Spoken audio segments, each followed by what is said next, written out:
18. peatükk. Väljas Rüütel ja Toome. Karl Vaino hakkas sulama ninast. See tilkus tal mitu päeva, kõik arvasid, et vanamehel on nohu ja imestasid, et kus ta küll selle säärase palavusega sai. Siis ühel päeval polnudki Vainol enam nina. Küll Viktor Vaht ehmatas. Kuulge, seltsimees Vaino, kus teie nina on? Vaino jõllitas Vahti uimase pilguga.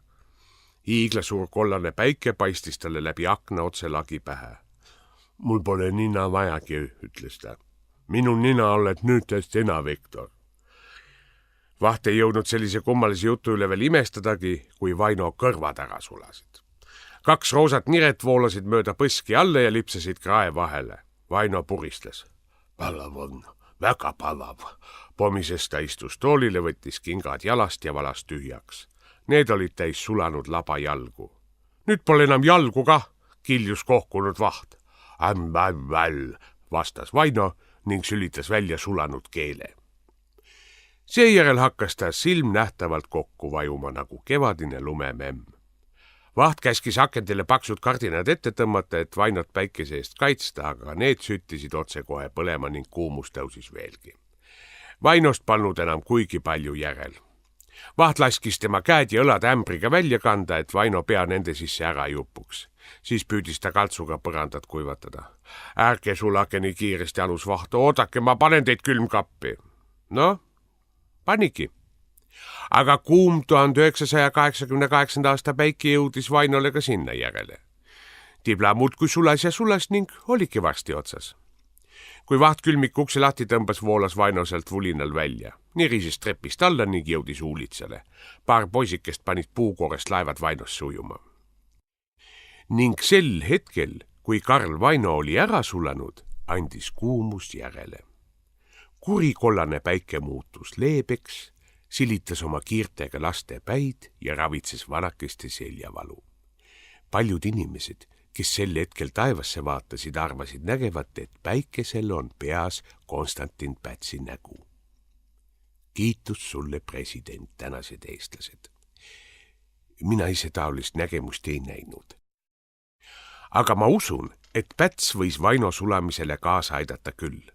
Ta on ikkagi meie esimene president ja tema kohus on oma rahvast teenida. Karl Vaino asemel sai Tiblade partei esimeseks meheks omal ajal Nicaraguasse asumisele saadetud Vaino Väljas. No tema oli hoopis teistmasti mees, selline äge, keevavereline, aga eestimeelne. Roheline papagoi istus Väljasel kogu aeg õlal.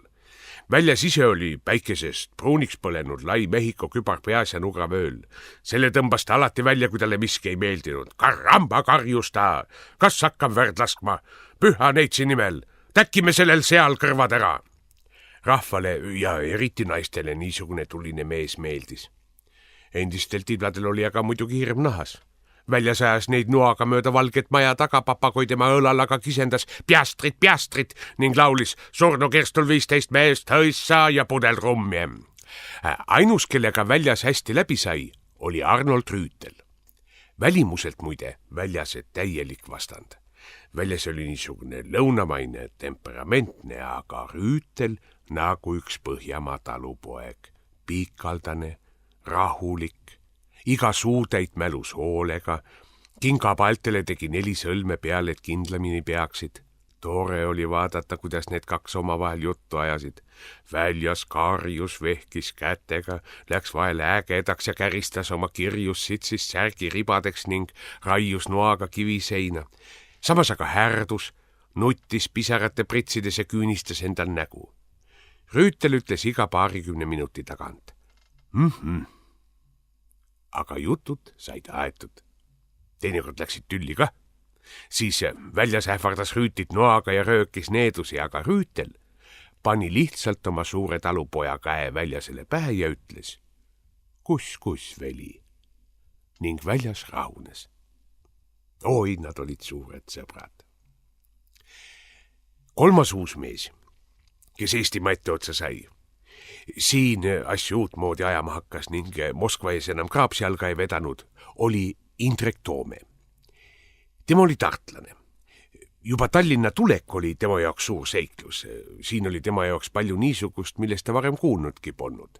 näiteks meri, trammid, Soome televisioon.